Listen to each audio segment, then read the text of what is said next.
Dis, la figure du méchant au cinéma, ça te parle, toi? Ah bah ouais, bien sûr, évidemment que ça me parle. À ce sujet, d'ailleurs, je te conseille l'excellent et très beau livre de Dobbs sur le sujet. Ouais, et qui s'appelle Méchant. Bah ouais, en effet. Si tu me l'avais pas dit, j'aurais du mal à le deviner.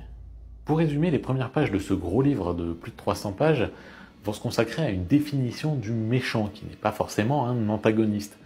Alors on va avoir une définition des différents types de méchants, alors que ce soit du serial killer à la belle-mère acariâtre, mais aussi une définition plus globale de ce qu'il est, de ce qu'il représente pour le cinéma.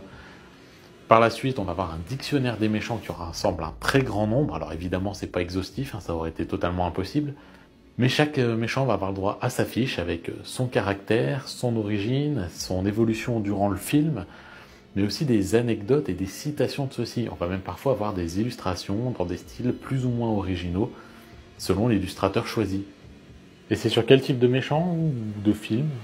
Bah alors là, pour le coup, tu vas avoir de tout. T'as du film live, t'as du film animé, animation 2D ou 3D. Ça va d'Oscar à Freddy Krueger, en passant par Vincent dans Collateral ou Travis Bickle dans Taxi Driver. Des méchants hystériques, des méchants plus posés, des flippants et des plus rigolos. On va faire le tour de beaucoup de types de méchants pour montrer à quel point la figure est importante et presque indispensable au cinéma, que ce soit d'avant ou encore d'aujourd'hui.